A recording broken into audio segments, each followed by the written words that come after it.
తూర్పు మధ్య బంగాళాఖాతంలో తీవ్ర వాయుగుండం ఏర్పడింది. ఇది ఉత్తర ఈశాన్య దిశగా కొనసాగుతూ రాగల కొద్ది గంటల్లో తుఫానుగా మారే సూచనలు ఉన్నాయని వాతావరణ కేంద్రం తెలిపింది. తదుపరి ఇది ఉత్తరం వైపు కదులుతూ ఆదివారం ఉదయం నాటికి అతి తీవ్ర తుఫానుగా మారే సూచనలు ఉన్నాయని అన్నారు. ప్రస్తుతం బంగ్లాదేశ్ కి దక్షిణంగా 490 కిలోమీటర్లు, పశ్చిమ బెంగాల్ దక్షిణ ఆగ్నేయంగా 380 కిలోమీటర్లు, కానింగ్ పశ్చిమ బెంగాల్ కి దక్షిణంగా 530 కిలోమీటర్ల దూరంలో కేంద్రీకృతమయ్యి దాదాపు ఉత్తరం వైపు కదులుతూ మే 26 అర్ధరాత్రికి అతి తీవ్ర తుఫానుగా కొనసాగుతూనే ఉంటాయని తెలిపారు. కోస్తాంధ్రపై క్లౌడ్ ఔటర్ బ్యాండ్స్ ఉన్నందువల్ల తేలికపాటి వర్షాలు, 1-2 చోట్ల భారీ వర్షాలు కురిసే అవకాశం ఉన్నాయని తెలిపారు. క్లౌడ్ మాస్ ఉత్తర దిశగా కదిలితే ఏపీలో మళ్లీ ఎండలు ఎక్కువయ్యే అవకాశం ఉందన్నారు. ఏపీ కోస్ట్ నుంచి 100 కిలోమీటర్ల వరకు తీవ్ర గాలులు ఉంటాయని, ఈ నేపథ్యంలో ఏపీ తీరం నుంచి సముద్రం లోపల వైపు చేపల వేట నిషేధమని తెలిపారు. దీంతో ఓడరేవుల్లో మొదటి ప్రమాద హెచ్చరికలు జారీ చేశామని తెలిపారు. నిన్నటి వాయుగుండము ఈరోజు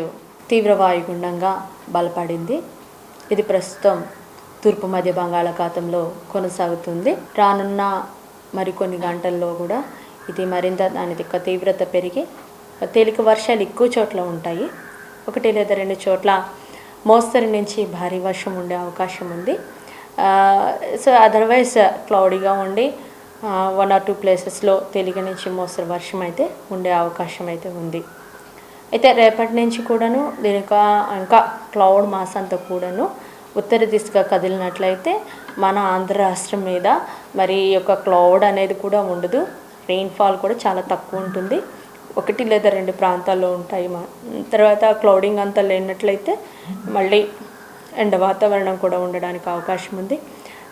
ఇప్పటికే ఈ యొక్క సిస్టమ్ దాని ప్రిమిసెస్ అంటే సరౌండింగ్లో అప్ టు ఒక 100 కిలోమీటర్స్ అంటే మన కోస్ట్ నుంచి 100 కిలోమీటర్స్ వరకు కూడా ఈ తీవ్ర వాయుగుండం యొక్క గాలులు అనేవి వీస్తున్నాయి. ఇప్పటికే మత్స్యకారులు ఈ ప్రాంతాలకు వెళ్ళరాదని హెచ్చరికలు అయితే జారీ చేస్తున్నాం.